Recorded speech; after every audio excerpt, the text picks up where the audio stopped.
Your boy's back. David's back. We're back. Welcome to another episode of Bench Sports, Mhm. or whatever the fuck this is gonna be. But welcome back, everybody. And like I said, today we're talking about the draft. Initial thoughts. We each spent the week getting notes prepared and doing our research. Some of us Mhm. last night. Some of us maybe early. Who knows when the shit got done? But shit got done. You'll never know. You can't tell either. And so, and so, what is your initial thoughts of the draft? We kind of talked about it a little bit already, but I felt like no team did terrible this year. And we'll obviously get into like the winners and losers eventually. We'll give some grades for some of the teams as well.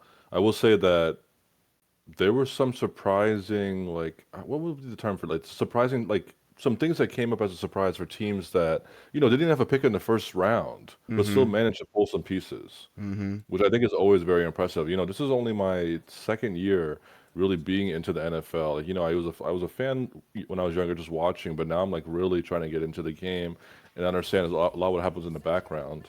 Mm-hmm. So watching now, it's like watching the draft, especially, you're seeing like teams that are smarter than others, Yep. some teams that are picking based off of emotion, and some teams that are picking, and you're like a fan, you're like, am I watching a different team than I'm familiar with? Is like what's going on here? Do we not already have a good running back? Do we not already have a good quarterback? And that was my thought process too going into it. I was like, we already have these good people. Why would you draft more? But I'm understanding the necessity of young people as well, young players.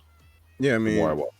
the what we forget or neglect to think about sometimes as fans is the season is 8 months long, 16 Hmm. games, bodies. Yeah.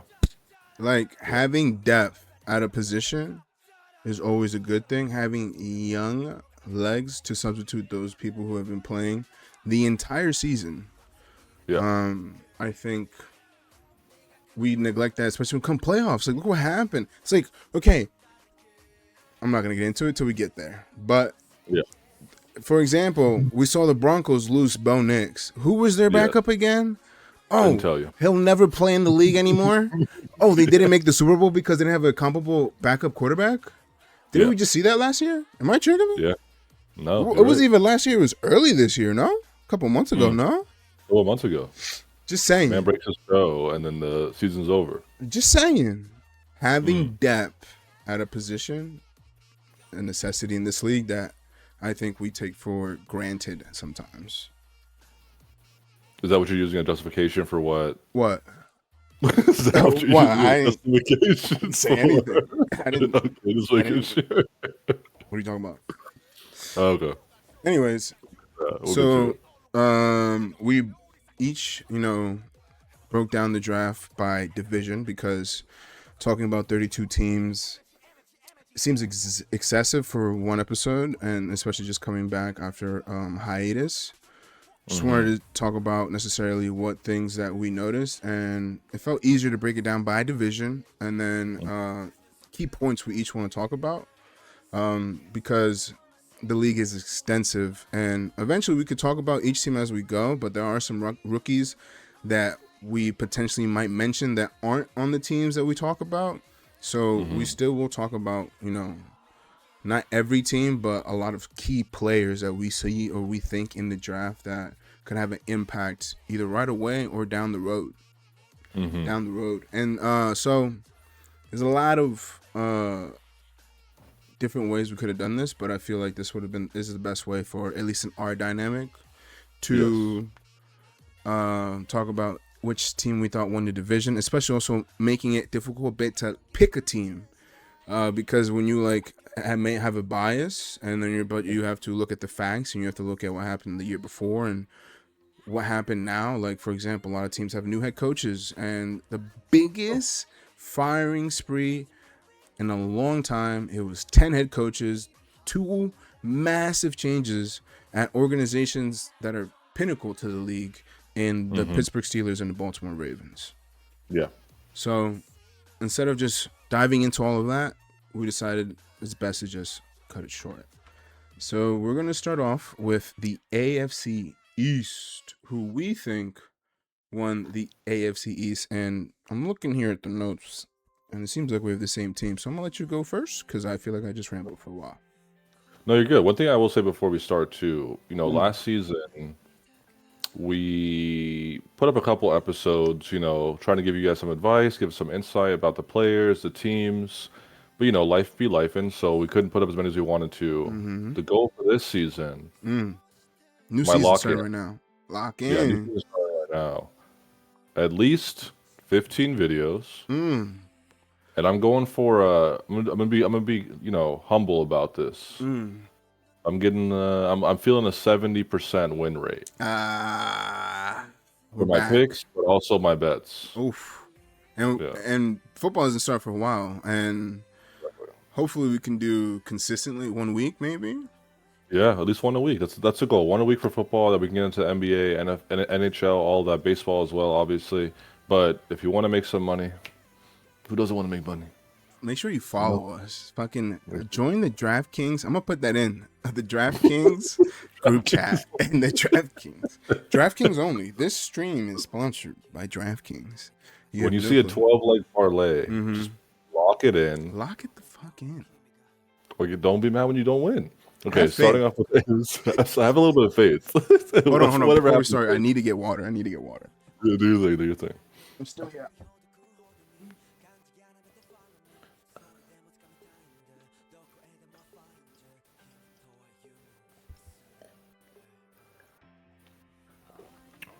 What do you know about a blue Hawaiian chat?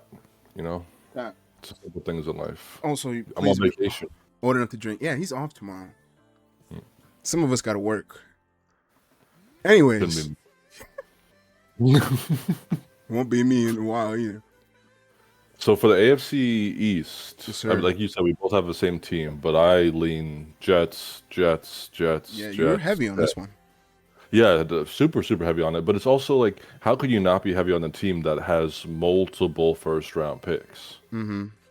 And the Jets have been rebuilding for what feels like a century. Yep. But I think the plane's finally ready to fly again. I pray the plane is ready to fly again. So I mentioned, or I listed down here, Bailey and Pons, both scary in their own right. Pons moves other grown men like they're still in high school, which you want players like that. Yep. Jets in the middle of the season when they traded Sauce Gardner last year, obviously fans were upset, GMs were confused, players were confused, but they've been able to kind of, at least in some sense, replace that player. We don't know how good the player's going to be, how good Bailey and Pons will be in regards or into connection to Gardner, but it's just instills some confidence into the fan base, hopefully, and also the team. For sure. And then when you have and you have Sadiq and Cooper as well. One of the biggest struggles last year for the Jets was productivity. They just could not move the ball up and down the field. There were some games where I was like, okay, they're actually in this game, but they would always stall by the second half. Once the second half starts, they're not scoring again. You're swapping the starting QB in and out, in and out, in and out, in and out, and you're surprised when they do poorly, when they throw two interceptions, when they have less than 100 passing yards for the game. I mean, you go into DraftKings, and the lock-in bet is for a quarterback to have less than 120 passing yards. Yikes. That's concerning. Agree. So what they picked up now with Sadiq and Cooper on the offense, you add Brees Hall to that equation, and I think they have a scary offense. And now the defense is in a place where they can at least be. We don't even need them to stop the other teams from getting touchdowns. Just hold them to a field goal every once in a while, Yeah. and then they'll be in the games. Because What the about you? What do you offense, think? I think, well, I agree. Like the offense now being able to get points on the board for any Mhm. defense is beneficial because now your defense gets to either go get quarterback on the defensive line and then play zone in the back end and just watch the routes, and like they're gonna have to throw the ball, so that frees up your defensive linemen to legit just chase and go after the quarterback. And getting David Bailey, like we talked about, like you said, is very much so like putting pressure on that offensive line, putting pressure on guys that you don't expect to have an effect, but David Bailey going to the Jets? Mm-hmm. Now, there's a conversation between him, Arvo Reese, Sonny Styles, and a couple other guys, Caleb Downs, like after Jeremiah Love, because in my opinion, Jeremiah Love was the best player in this draft, besides the first overall pick, regardless of positional value. And so having him, who ran a 4.540 in the combine, dude's a beast. And we talking about the bend. Everybody has, since I've been watching and not, uploading, has been talking about the bend, showing clips and photos of him literally like parallel to the ground, going across the bag with this help. Like, what are we talking about? And then Sadiq, the best tight end in the draft. You get a quarterback, a big target to throw to. Exactly. That's the tight end is the quarterback's best friend in the passing game because he's a big target and he has hands. And not only that, you pick the best one in the draft. That's insane.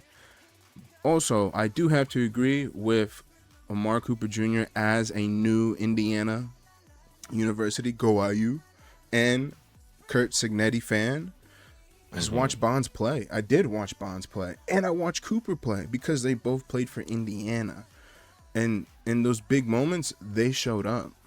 And so to see them both get drafted, to continue the one-on-ones they had in practice in college to the NFL, that's only going to create more competition. And Pons is Aaron Glenn younger self, dude. The meme has already come out. It's like Aaron Glenn and Pons pointing at each other because Pons has the same build as Aaron Glenn, and Aaron Glenn is a renowned defensive mind and was a renowned defensive player. So to have that under his belt, and everyone talking about those 0 interceptions last year, watch out. Watch out. It was his first year. Give him some time. Let him coach the team up a little bit. Now he's a couple more of his guys. I give the Jets an A+ for the draft. Easily. They're in a great spot. Other teams in the East, though, the Eagles. No, sorry, not the Bills draft. Not that exciting. No. The Dolphins was kind of like risky picks. Also, new regime up there, so it's kind of like what's going on over there. The Patriots taking another offensive tackle. Interesting. Does that mean they move the first round offensive tackle they drafted from LSU last year into guard because we saw him get stomped in the playoffs and in the Super Bowl? Does he lose his position because of that? Is he now a backup? Who knows? But the Jets, in my opinion, out of all the teams in the East, they dominated in getting what they needed and what also they wanted. Because they also got the quarterback, Cade Klubnik, later in the draft. Yeah. It's not a bad pickup. Late in the draft, get somebody else in there, a young guy, make him learn. Cool. You still have picks for the next year as well in 2027 with the quarterback-heavy draft. It could work out in the long run for the Jets. Definitely rooting for them this year. Right. That's the benefit of being such a terrible team. You get all those picks. Now you just got to make the most out of it. Make something happen with it. That's all it is. And this is where coaching does matter. But I also believe in Aaron Glenn. Like, you saw what he did in Detroit. He's a good guy. He's a good coach. That guy's a good coach. Moving to the AFC North. Who do you have winning the North? We have different winners here. Yeah.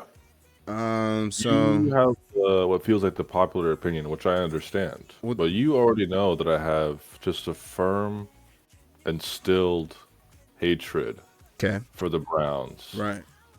You hate black people? I understand. No. Oh, just dark-skinned motherfuckers. No. You don't understand when I say Browns. Oh, sorry. Right. Not dark-skinned, somewhere in the middle. Oh.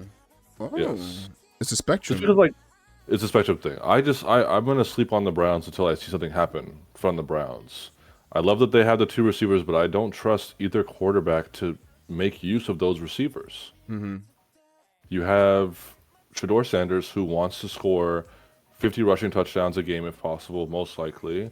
And you also have Deshaun Watson, who's just been in and out too much. He's just not a consistent guy, so you can't trust him. My winner here, by far, I don't even think it's close, is the Bengals. I give the Bengals a B+, which isn't a huge thing, but them getting Howell and also getting Davis, I'm big when it comes to defense. I love when a team has a good defense, and with them adding those guys, I think just benefits them so much because the Bengals last season, as much as people talk about the Jets having no interceptions, teams look forward to playing the Bengals because they're putting 30 on their head, no problem. So when it comes to those two, we just need to make sure. Like I think that the big thing for them is making sure they can hold teams to less points. Obviously, like less points wins games. So I'm just excited for them. The offense has been set for so long. They're perfectly fine when it comes to offense. And, Joe Burrow is going through his mental lapse. That happens in any career field, and I have so much respect for the guy. I think that his receivers, his running backs, the offense in general, will pull him out of that hole, and also seeing his defense perform will also help pull him out of that hole as well. Yeah. I agree. Them getting Dexter Lawrence for the first round pick was interesting. Obviously, you couldn't really. I don't know if that was worth it in the long run or not. It probably helped the Giants more. But I can see why you went with the Bengals. I mean, especially how much is defense. And like the Browns do have a new head coach and a new regime, so we don't know what's going to happen. Zach wants to know, how about the Lions? We'll get there, brother. We'll get there. Yeah. So I went with the Browns. Okay, but what do you grade the Bengals then? Since they won the North, the AFC North, what do you grade the Bengals? I still give them a B plus. I think every other team is And they close to won? B minus range, and they won, and exactly because every other team is just at the B minus or even B range. A B plus, Really? the winner. Yeah, 100%. You think the Browns, who is my winner of the AFC North, got a B on the draft? You have to remember that they lose 10 points for having Sanders on their team. You're just a hater. So then, do you want Deshaun Watson to start? Is my question, over Shedeur Sanders, or do you just hate the Browns? He is starting over Shedeur Sanders. Okay, so do you like that because he's Deshaun Watson, or do you hate that because he's a Browns player? I just want to get let me break down the starting lineup for quarterbacks at the Browns. Okay. Deshaun Watson. Right. Me. Shedeur Sanders. Oh, understood. Yes. I apologize. So I'm excited for the Browns to know that they're going to have a good quarterback. They got Spencer Fanu, helps out that offensive line, which already has an impressive run game with the young running backs, and a good passing game now because they also got KC Concepcion and Denzel Boston in the second round. One of the top wide receivers in the draft. And they got two of them. What are we talking about? And they shored that offensive line, and on top of that, picking up a safety in Emmanuel McNeil Warren. Him with Ward learning together as a young safety. It's a DB potentially. He could probably play on the outside and lock somebody out because you're going to have Ward on the other side already who's locked down. And now you have a young guy in the back. I think the Browns got an A in the draft because they took advantage of their picks to get what they needed. And on top of that, they got the players. They got what everyone has said the Browns needed, they got. And now it is very much on the quarterback, in my mind, because the defense is stout already. You got offensive weapons that should definitely benefit you and help you more than hurt you. In the first 4 rounds, the Browns, I would say, have an A. And that's saying a lot because they made a lot of picks in those 4 rounds to supplement. And their team on offense, and then in the back end, they're like, our defense is already good enough. But like I said earlier, adding depth at a position is never a bad thing in this league. We see players get injured all the time. That's the saddest part about watching football is when someone gets hurt, they cut to commercial, and it's 3rd down and 1. And my bet fucking falls through. My parlay is ruined. Because he played after the first quarter. Either way, depth is good because there's a lot of injuries that plague teams during the season. You never know how it's going to happen. So, to me at least, that's why the Browns have an A. But a question mark on the quarterback play for sure because we don't know how Deshaun Watson is going to perform from not playing basically for 2 years and coming back from all that legal shit that like we all move past on because there's other stuff going on in the world, but that owners will never forget that. And if he plays bad enough where Shador Sanders starts, like my man Acho said on the Speakeasy, that's killing his career. So it is a big question mark. However, I think in the long run, the Browns are setting themselves up for success. And if they play like dog shit this year, guess what? 2027, best quarterback draft in a long time, they're saying. So go get you a quarterback. And then you're fine. Another one. Go ahead. Another quarterback. Take him, I don't bro. know. I want to see them succeed. Like, as much as I hate and joke on them, I want to see them succeed. But with Deshaun coming back after basically the 2 years, that by itself is already extremely concerning. But you also have like the fan base of the Browns. Yeah. Nothing against any particular fan base, but you know, it's similar to the Giants fan base. If the quarterback does not play up to their standards, they will let the coach know, they'll let the administration know, and then you are pressured to put somebody in even if they're not ready. Yeah. All respect to Shador Sanders. As much as I shit on him, watching him play, the only team that I felt like he played well against was the Raiders, which was a high school football team. Yes. They made a lot of good signings, and I think they also did well in the draft. But I hear you, but that's where it's like rookie years is very hard to judge for quarterbacks. And so that's why it's like Caleb Williams. His rookie year, you would think he's a bust. But this year, we all know as football fans what this means. Yeah. His second year.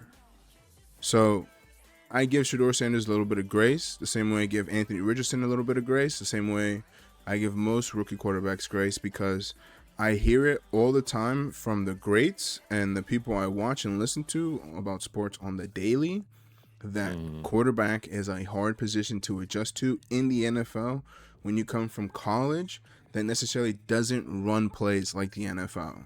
And so that mental gap there is a big one. And now, obviously, Shador Sanders being raised by Deion Sanders, you would hope that doesn't happen. And obviously that didn't, but also you could argue that the head coach didn't like the quarterback. So it's a solid argument. There's a lot to it. There's layers to it, but in my mind, still, regardless of all of that, they have Myles Garrett, the sack leader of all time, the sack leader, and they made some amazing picks on offensive line, wide receiver, and safety on the back end. So for me, the Browns get an A, and they win the AFC North Division in the draft. In my mind, it wasn't hard either. Like with the other teams, like the Steelers, I think did decent. I don't think they did amazing.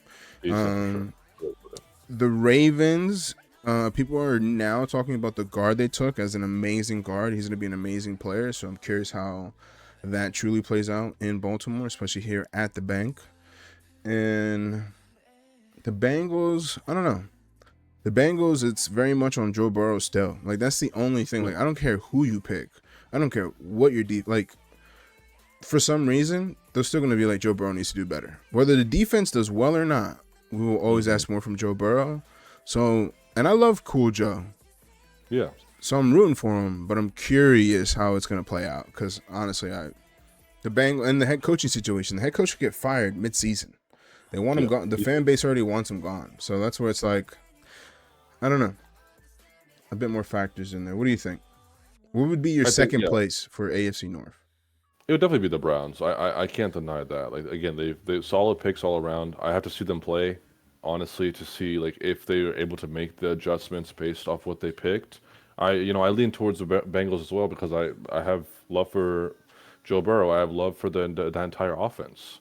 And I mean, it was almost like the comeback story of the season last year when he came back and they had those consistent games back to back to back. Thanksgiving night, who'd they play Thanksgiving and beat?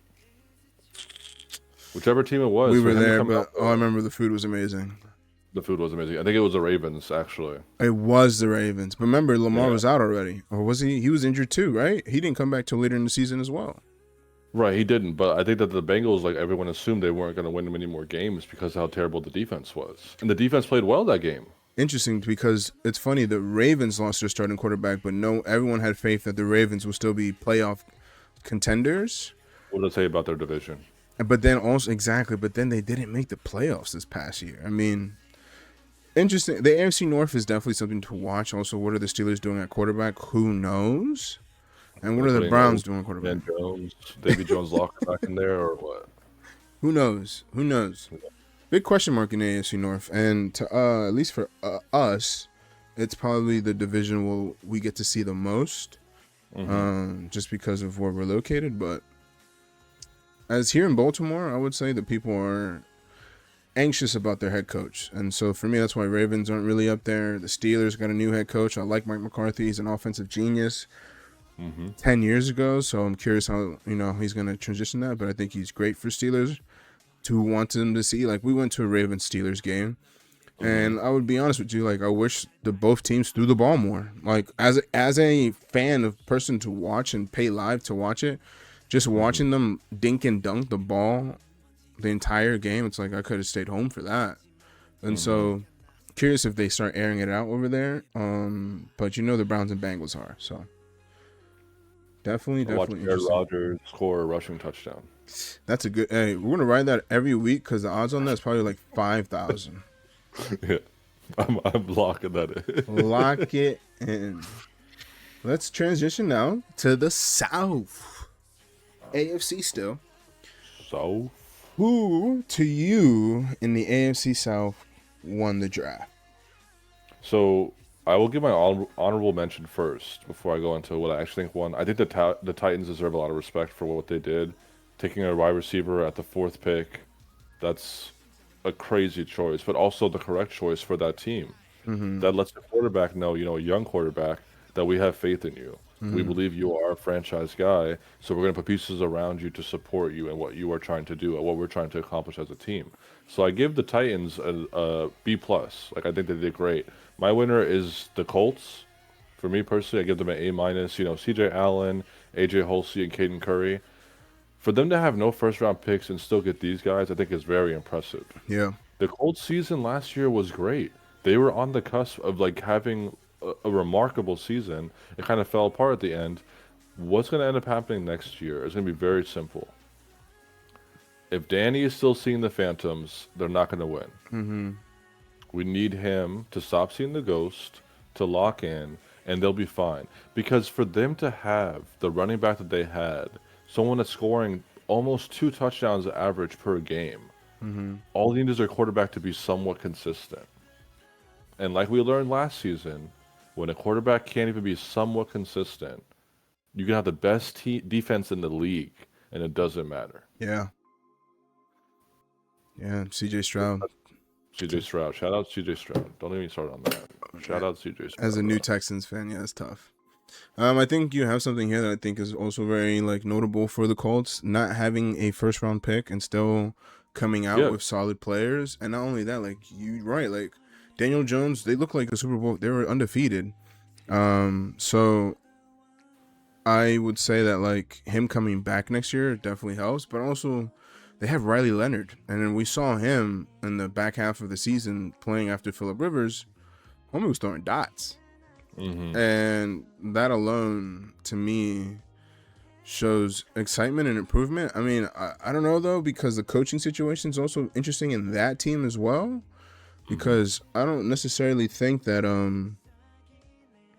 Shane Steichen is a bad coach, but how many more seasons?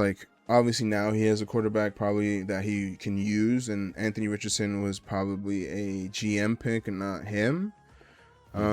So curious how that plays out with Daniel Jones. They already signed him. They got back Pierce as well, Alex Pierce, so that's good. But they also lost some weapons. But you're right. In not having a first round pick and getting players still out of it, getting a good haul for those players. And then I don't know if you saw the clip of the owner of the Colts calling CJ Allen and telling him, "You ready to prove all these motherfuckers wrong? That they didn't pick you later." Even though I had love for her since last season, her being on the sidelines all the time. You gotta respect that. Gotta respect, and the outfits are amazing. So shout out to her. So I give you. What do you grade the Colts draft? A minus. A minus. Reasoning? Again, for the fact that they were able to secure those picks without having a first round pick, They understand what position they stand in terms of offense and defense. They just need the stronger links for their chain, and now the chain is more solid. Their quarterback plays well, they will be fine next season. They'll make a deep run in the playoffs. I hope so.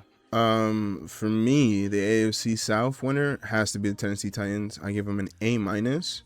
Getting Carnell Tate in the 4th round, ballsy. Love it. Love it. It was either going to be Jeremiah Love, but I didn't think it was the other option was Jeremiah Love or Carnell Tate. And they clearly showed us that, hey, offense needs to get better. The defense is already good enough that we just need to get points on the board, and especially having Robert Salah as their head coach. You saw what he did with as little as he had in the 49ers. Imagine what he does with Tennessee. Exactly. On top of that, I mean, Carnell Tate has Brian Daboll written all over it, and so it's going to be interesting how he schemes him up to get open. They're going to throw him the ball a lot, is because he wants to prove that pick was worth it. So Cam Ward has the arm for it. I'm definitely curious to see how that goes. Second pick that really, and in again the first round still, they got Kendrick Falk.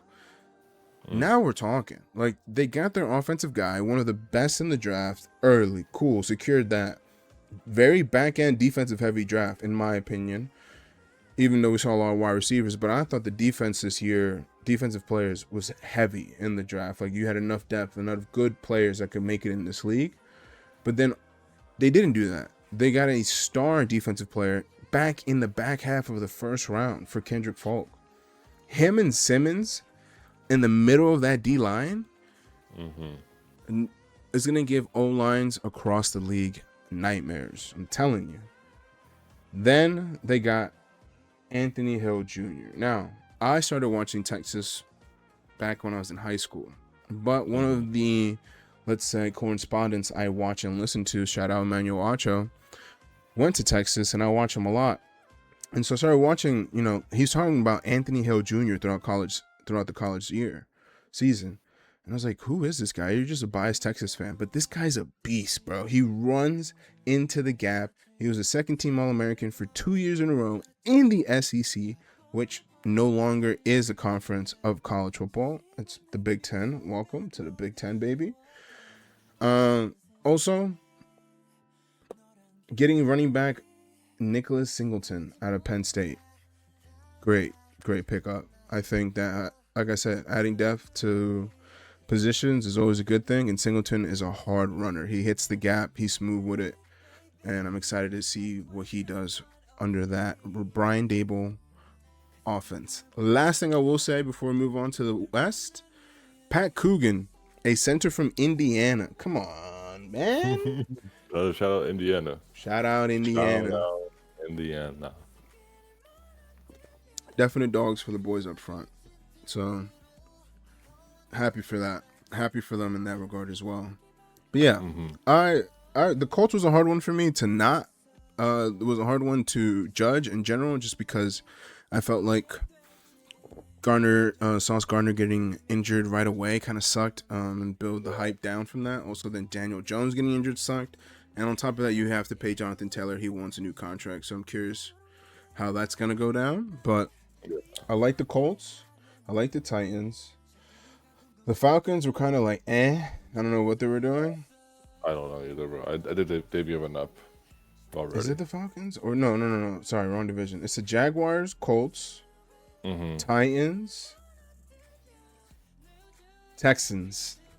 Yeah. I mean, the Texans are set. We get CJ Stroud play again. Just need him to play decent, and we're fine. Yeah, I agree. And they got a defensive tackle, I think, on the first round. So good for them. They got the Ohio State defensive tackle. I remember they got the Ohio State defensive tackle, and people thought he should go. Yeah, definitely more defense. Offense is not your problem. Quarterback is. Yeah. Oh. Kansas City. Sorry. AFC West. AFC West. Yeah, AFC West. I get it. The Chiefs are the obvious pick. Yeah, bro. I understand. Yeah, bro. People are not even ignoring, but people are somewhat hesitant to focus on the Raiders, which I understand why. The Raiders have what we are calling the 1 in a million shot to come back. Mm. All we need is Mendoza to play decent, and the Mm-hmm. Raiders are back. The Raiders back. Them choose obviously everyone knew they were going to take him. Like he was the best quarterback in the draft, so you have to respect that. But them also being able to pick up Washington. Mm-hmm. Last season, so many games were decided by whether like the efficiency of Ashton Genty. Unfortunately, like you said, players get injured very often, but players also get tired very easily. I mean, you're running against the best athletes in the world. Yep. So when Genty got tired, who's going in for him? I don't know. I Exactly. forget. I forget. I don't Yeah, fucking know. I understand. Nobody. Yeah. Nobody's going in for him. And you go on DraftKings and they're saying, "Oh, Genty 100 plus rushing yards," and he finishes with 27 all day. That's not on him. It's on the offensive line a lot of the times, but it's also because they're tired. The defense goes out there for 2 plays. Other Yep. teams score the touchdown. Offense is back out there. So I love that they got that, but I also love that they got Stooks and McCoy. Yep. There were games last season that were frustrating and hard to watch. The game I always refer back to is when they played the Cowboys. When Jordan Pickens gets the ball or catches the ball at the 30-yard line of the Raiders offense and walks it into the end zone. Yeah. Defensive players around him, Yeah. no one making a play. Yeah. I remember we And watched that game. we watched that game and CD Lamb just like laughing with them. They're having a great time. Yeah. Are we serious? I remember like that play like stays in my memory so vividly because I was like, this isn't an NFL team versus an NFL team. Yeah. This is a high school team versus an NFL team. For the receivers to be laughing at you with so much glee and joy and like as if they have no issues in the world, and to walk it into the end zone, that lets me know everything I need to know. The defense was terrible. Yep. The offense was inefficient. Yep. So them being able to pick up again Stooks, McCoy, Washington, and Mendoza, those are all signs of life for them. If those players can perform, the Rays will be in a great spot this season. I give them a B plus. I know the Chiefs are the obvious choice. I understand, but I'm not picking the Chiefs because of Travis Kelce. Well, I will say for me, it was a back and forth between the Raiders and the Chiefs because how can I not pick Fernando Mendoza as a Latin man going first overall? We love that for the culture. But the Chiefs, I give a B plus. I think we're like same on the gradings when it comes to teams, but with the Chiefs, I give a B plus. In the AFC West, no one had a spectacular draft, I would say. Right? We can agree. No one had like a A plus draft in the AFC West. A lot of pieces just got added, and we just have to see them play out. And that's why I leaned heavily on the Raiders and the Chiefs because they got some pretty good players. Now we just have to see how it plays out. And the Raiders, They got the best pieces for sure. the Raiders got a new head coach. And like you said all these things, and I believe in the Raiders' new head coach to change all that. But I mean, I have to see it first, and I've seen Andy Reid do it time and time again. And so him getting the Chiefs trading up to get Mansour Delane, I hope I said the first name right, was a bold move by Kansas City to trade up to get that guy, but at the same time getting rid of 2 veteran cornerbacks. Yeah, you should do that. Because not only that, you still have a second pick in the first round, which was Peter Woods.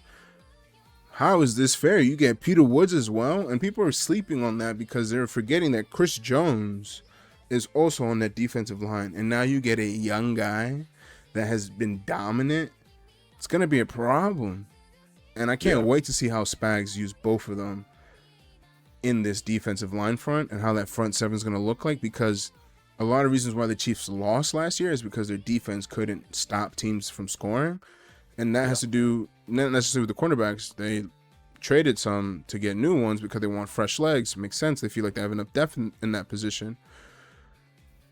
But you can say that for the Chiefs because the front seven was absent last season. And the corners, they locked them down, but then they got ran over by whoever was running the ball. And it's like, all those close games, why they lose?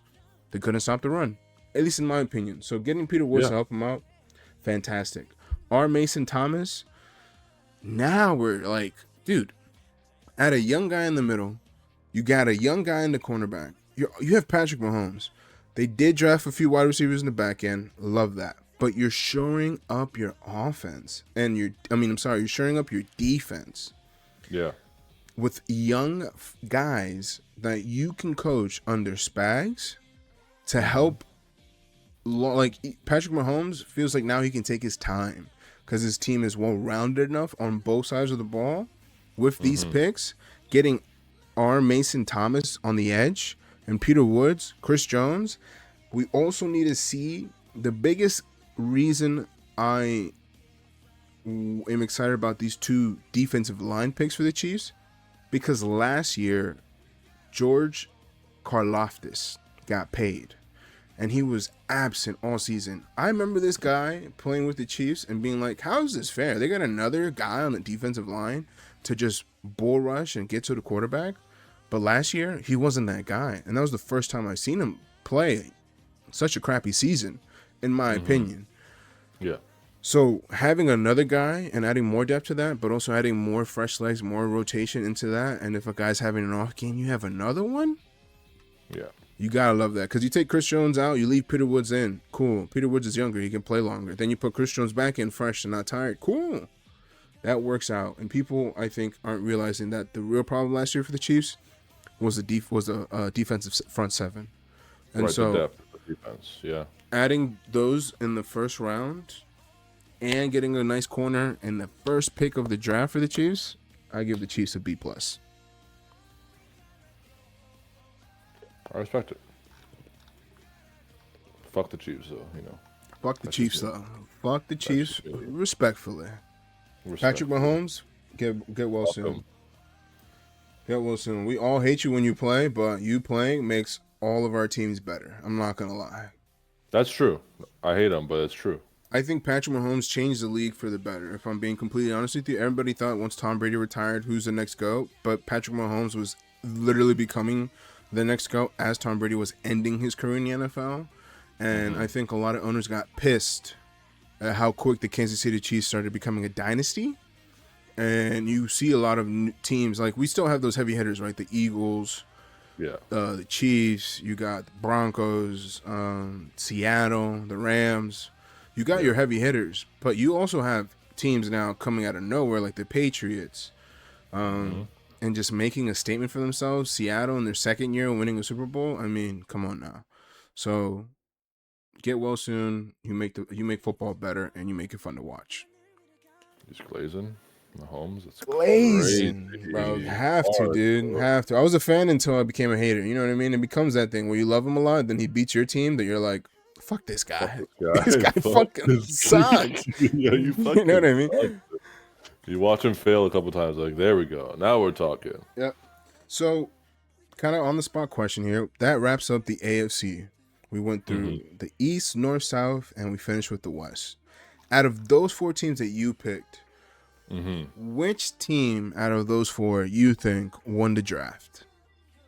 Overall, within those 4, it's got to be the Jets. I mean, again, just the sheer amount of picks they were able to get.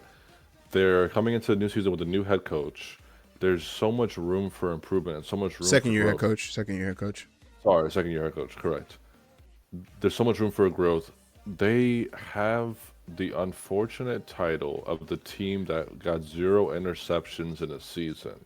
So they have so much to prove. And I think with the new players they acquired, whether it's Sadiq, whether it's Cooper, whether it's Bailey, whether it's Pons, they have the capacity to do so. I will say a close second would be the Raiders. I think I'm excited for the Raiders. If Mendoza can produce, yeah. I mean, you also have Kirk Cousins, who's not bad. He's not bad. Yeah. So that's the benchmark right there. Kirk Cousins. If you can get to his level, and I think Mendoza can, they'll be fine. I would say for me, the AFC winner would be the Tennessee Titans. A little biased because of two coaches that I really enjoyed watching their head coach tenure. I started watching Giants football more because of Brian Daboll, not because of Jackson Dart, but Jackson Dart and Brian Daboll was fun to watch. Now Brian Daboll and Cam Ward. I mean, I'm watching that. I'm watching the Tennessee Titans for sure. And Robert Saleh being the new head coach and a defensive genius, going back to the 49ers, reminding the league who he was after getting fired from the Jets, going back to the 49ers defense, that was injury ridden and Yeah. making a run in the playoffs with the little that you had, now having one of the best defensive tackles, in my opinion, Jeremy Simmons, in the league, and you bolster that defense up, and you got your quarterback at wide receiver, you got some running backs in the back end with Singleton, you got Pat Coogan at center. I love what the Tennessee Titans did overall for their team, and I'm also excited to watch the AFC South, if I'm being honest with you, because of the other teams in that division and also how they creep up. Because we know in the South, the Jaguars usually win, or the Texans. Yeah. And so having that bout right there where it's the Jaguars and the Texans, and now you have the Colts and Tennessee kind of getting there, the AFC South, I think, is going to be a fun new division that's fun to watch, that can be really competitive. Yeah. Hopefully. It's the hope.